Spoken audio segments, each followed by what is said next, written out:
Hey. Hi, I'm Cece, and this is my mental health journey. If you see me looking down, it's because I have my little handy dandy notebook that tells me what I need to say, so I don't forget. First, massive trigger warning. I'm going to be very candid in this video. I'm going to talk about eating disorders, depression, anxiety, numbers, scales, calories, all that jazz. If any of that will trigger you, I do not recommend watching this video. But yeah, without further ado, this is my entire mental health journey up until this point. Growing up, I was always a body conscious kid. I remember comparing my body to my friends as young as 7 years old. Those are the first conscious memories I really have of comparing the size of my thighs to other kids my age. I always had a big appetite and I was a very picky eater, so for almost all of my childhood, my parents and my grandma had to tell me to eat vegetables or tell me to eat fruit before eating dessert or something. Whether that was a good thing or a bad thing, it always came from a good place, and it was because I generally didn't want to eat very much nutritious food. When I was 9 years old, I joined swim team for around a year and a half. That was when I think I really became conscious of muscles and the fact that exercise could tone you up. I was really conscious of my stomach fat for the first time and the fact that I felt different before I joined the swim team versus after I joined the swim team. When I quit swim team, I was around 11 years old, so getting into middle school. Middle school is often when a lot of comparisons start for many, many people, and I was not an anomaly there. At age 12, I started doing professional theater. That was when I really got body conscious. I would look at the people playing the main characters and think they're so much skinnier than I am. They're skinnier than I'll ever be. My friends my age who did theater were, in my eyes, always skinnier than me, whether they actually were or if it was just my negative body image / eating disorder talking and thinking. I'll never really know, but I will say that I was never a thin child. I always had a little bit of meat on me, always pretty average sized. And I was conscious of it. It didn't sit well because in the theater world, this idea of a Broadway body is something that's very much talked about, which I kind of want to make a whole other video about, just like mental health and the performing industry, because that's my industry. But yeah, the idea of a Broadway body had a very negative effect on me because my body did not fit it. And it made me think, will I ever get cast as a lead character if I don't have that Broadway body? Thus, that went into thinking, I need to lose weight to get cast. Moving on to high school. Similar to middle school, I always thought my close group of friends were thinner than me. Whether they actually were, again, I'll never know. It might have just been my eating disorder thinking. I became very conscious of the fact that a number of them did sports, and that kept them, toned and in shape, whatever. January 2015, halfway through my freshman year of high school, was when I first thought about exercising to lose weight. I would say starting in 8th grade, I started weighing myself and paying attention to what the number was on the scale. And halfway through freshman year, I realized I'd gained a couple pounds. So I figured I'll sign up for crew. Never done a sport before. Exercising was not my thing. My parents always encouraged me to exercise more, so it was very on my brain that I need to be doing this. This will help me lose weight. Now keep in mind, I did not get diagnosed with an eating disorder until I was 18 years old. But I just turned 15 and I joined crew, and that was when my eating disorder really took hold. The reason I did not get diagnosed until I was 18 is because I did not have anorexia and I did not have binge eating disorder, so my eating disorder could not really be seen. While my weight did fluctuate because of it, it didn't fluctuate enough for a doctor to say this is something we should be thinking about. My eating disorder ended up being bulimia and otherwise specified feeding and eating disorders, which is the biggest group, I would say, of eating disorders, where you just have a very bad relationship with food and your body image. It's very obsessive. It's just as detrimental as any other eating disorder, but it can't really be seen. Anyway, that was a tangent that I probably could have gotten into later. So I joined crew. I had never done a sport before, so I didn't know that muscle weighed more than fat, which it does, it's just a fact. So after doing crew for a little bit, I was eating more because I was exercising more, and I gained some weight because of it. I was weighing myself every day, and I noticed it, and I talked to my mom, and I said, I've gained weight doing this sport, and I don't understand. In a conversation with her, we decided that I should start calorie counting because I was very adamant that I wanted to lose the weight I gained. My mom was supportive. Again, we had not been educated on eating disorder stuff. I do not blame my mom in any way, but it was a conversation with her where I said, I don't know how to do this. And she said, one way people lose weight is by counting calories. Around late March of that year, I started calorie counting for the first time. I did 1,100 calories per day, and I was exercising about 10 and a half hours per week. So by June, I lost about 10 pounds very quickly. Ever since then, ever since March of 2015, I have been conscious of the calories in my food. I didn't stop calorie counting for an extremely long time. I probably stopped, honestly, over quarantine, so about 5 years. And for the rest of my life, it's a thing I'm going to need to work on. I'm just going to have the knowledge that I know how many calories are in any food, basically. But yeah, so I lost the weight by summer. Then I went to summer camp. I've been going to a summer camp since I was 10 years old, same summer camp. I still work there every summer. And the food there is quote-unquote summer camp food. It's delicious, but it's not always the most nutritious. And it was triggering to me. That year was my first time calorie counting, so I didn't know that weight lost fast could be gained back fast. I tried to keep calorie counting at camp, and I remember this one phone call I had with my mom where I told her, I can't do it, it's too hard. I won't be eating enough if I only eat 1,100 calories, which is not enough food anyway. So I said, I'm just gonna stop, I can't do it. And then I kind of went into this all or nothing mode, where I said, well, if I'm not calorie counting, I should just eat whatever I want, which is a big telltale sign of binging and restricting. So I gained all the weight back. Throughout the whole next year, sophomore year, I steadily gained weight. I was still in that all or nothing mode where because I wasn't losing weight, I was gaining weight. I didn't know how to maintain weight at that time. I'll never forget the December of my sophomore year of high school because I cried every single day. I was very high functioning at school, and then I would come home and just break down. It was the first sign of depression in my life, but again, wasn't diagnosed with anything until 2018. It was just a bad year, and a lot of that depression came from the fact that I was just steadily gaining weight. Flash forward to the summer before junior year. I'd gained everything back that I'd lost initially, plus about 10 pounds. And I was very uncomfortable with that. I was still calorie counting, but I was feeling a lot of guilt because I would calorie count and then I'd eat more than 1,100 calories, which makes sense because 1,100 calories is not a sustainable diet. And I felt guilt because of that if I ever went over 1,100 calories. I decided to join cross country the fall of my junior year. I did not do it to win. I was one of the slowest on the team. The entire motivation for doing it was losing weight. I had this relationship where if I was exercising, I could stick to my calorie deficit or whatever. But if I wasn't exercising, I didn't pay attention to my calorie deficit. Again, that all or nothing mindset. There was no really in between for me. So I lost all that weight I gained over the past year and a half. So I was back to the weight I was at the end of freshman year. That spring, the spring of my junior year, was when I was really addicted to exercise through the following summer. I was running about 5 to 6 days a week, and 4 miles was the shortest run I would do. I got up to a half marathon over the summer. It was very much like I was running to burn off the food I was eating. If I didn't go on a run, I ate a lot less that day, and I felt extremely guilty. I thought that one day of not going on a run would make me lose all the progress I'd made. That was also the first year I did a kind of fad diet, you could say. I had a friend who'd been gluten-free for reasons of necessity, like they had celiac. But whereas I was like, oh, maybe I should just go gluten-free because then I won't be eating as many carbs, which is just not true because there are gluten-free substitutes for everything.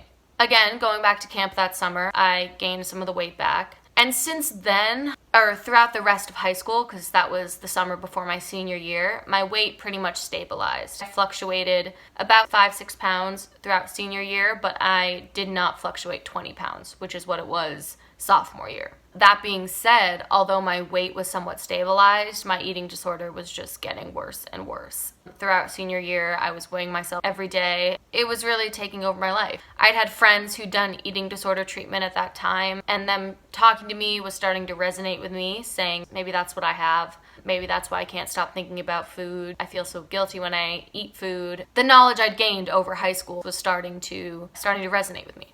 February of 2018, my last semester of high school, I was diagnosed with anxiety. That was the first of my 3 diagnoses, and it lifted a weight off my shoulders. I felt like it validated me. My therapist has told me many times a diagnosis is not everything. If you're anxious, whether you have diagnosed anxiety or not.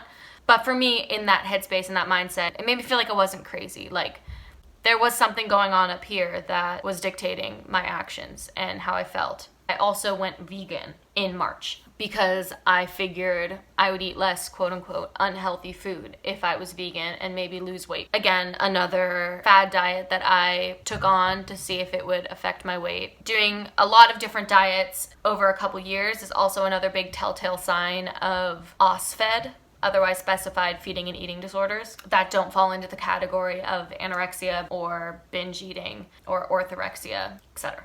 So then I graduated high school. At this point, I'd only been diagnosed with anxiety, but my anxiety was very much dictating my body image and my relationship with food. I was still vegan, and then I went to summer camp. That summer was when I really was not able to manage my anxiety. I remember going out for food with camp friends on a day off, and I didn't order anything at the restaurant.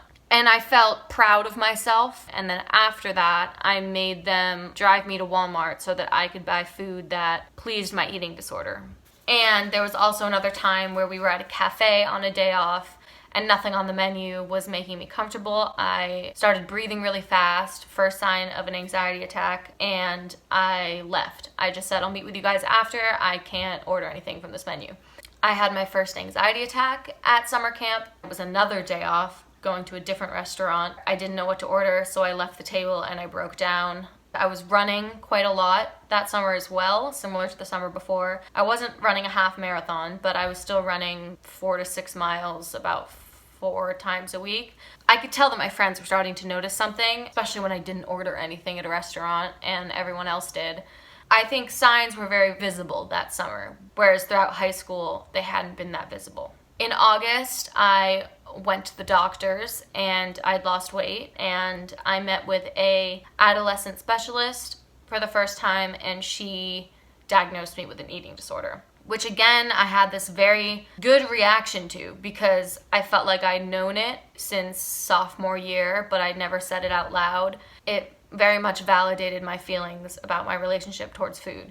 And then September, I went to college. It was a hard transition, and I had panic attacks, anxiety attacks. I met with a counselor at the UMass, the Center of Psychological Health. He diagnosed me with depression.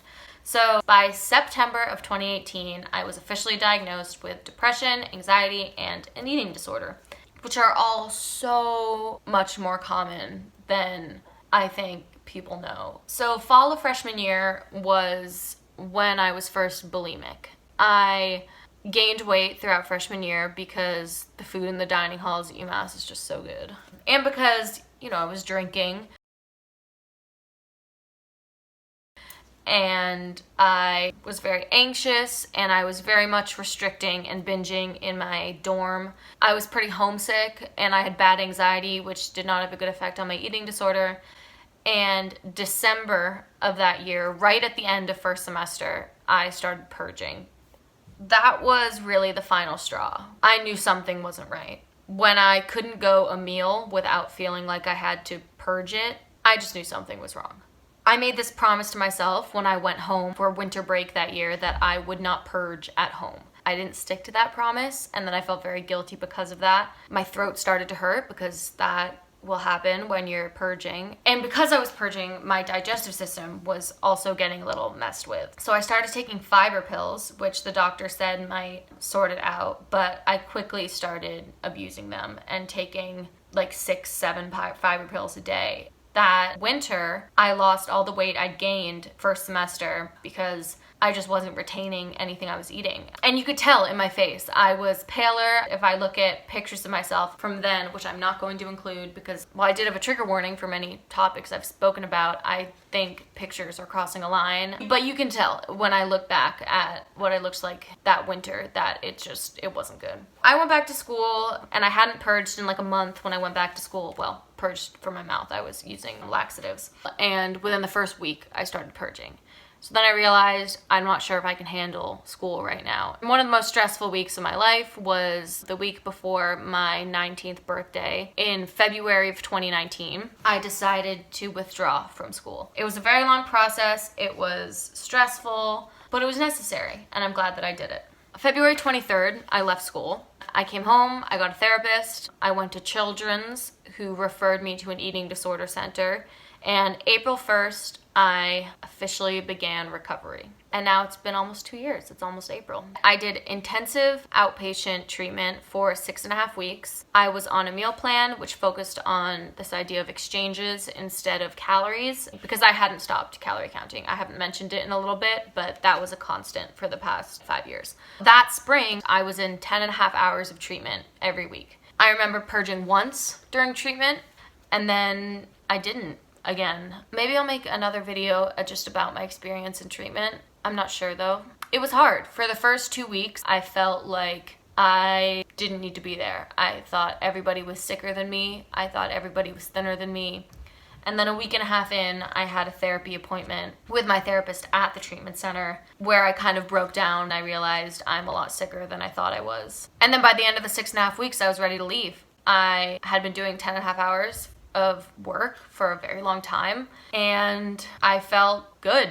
I also restored my weight. I gained weight in treatment, and it made me self-conscious, but I learned a lot in those 6.5 weeks also, so I managed it better than I would have had it been before. Leaving treatment, May 13th, was a very big deal to me. I had been warned that it wouldn't be perfect right after, because you go from 10.5 hours of treatment to just like half an hour per week with normal therapy. And it wasn't perfect. I went to summer camp. It was super stressful. I purged twice, but again, that's normal. I learned quickly that purging once or twice is not getting rid of everything I learned in treatment. And I haven't purged since. So that was summer 2019. That was the last time I purged. It's almost been 2 years. Yeah, that was the majority of my big journey. For the past 2 years, I've been in recovery. Where am I at now? I gained weight over quarantine, and that's okay. I think a big telltale sign of the fact that I'm quite recovered from my eating disorder at this point is that you can notice that you've gained weight, but I know that it doesn't affect my worth as a person, because it doesn't. Your weight is just a number. It doesn't determine your worth or who you are. And weight fluctuation is normal anyway.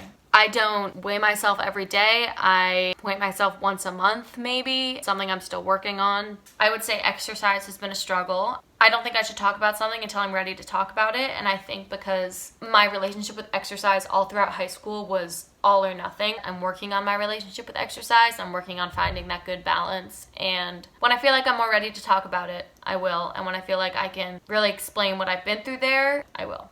I'm also very outspoken on my Instagram. January 1st, 2019 was the first time I kind of came out with the fact that I have an eating disorder, and I got so many good responses. And over the past 2 years, ever since then, I have been very outspoken about mental health in general. Yeah, I don't really know how to end this video because I didn't really do anything except talk about what I've been through. But long story short, I'm doing good. I have restored my weight. I've restored my relationship with food. I have been thinking about making a YouTube channel since I was 16. And I'm not only passionate about mental health, I'm also just passionate about filmmaking, and I think this is a great way to bring the two together. But yeah, I'm going to be posting mental health centered videos on Wednesdays and life videos most Sundays, because I'm also a fun person. That was disgusting. I'm never gonna do that again. That's such a lie. Actually, I probably will do that again. I hope you enjoyed. Maybe not enjoyed. That's a weird adjective to say for like me talking about my mental health shiz. I hope you found it interesting, maybe. Thank you for listening. This video is 40 minutes long. I hope it helped you in some way. If it just helped you feel more comfortable with having a mental illness or feeling depressed or feeling anxious, that's my goal. Thanks for watching. I'll see you in my next video, I guess. Wow. Yeah, YouTuber. Okay, bye. How do I do that? Bye. Whatever, bye.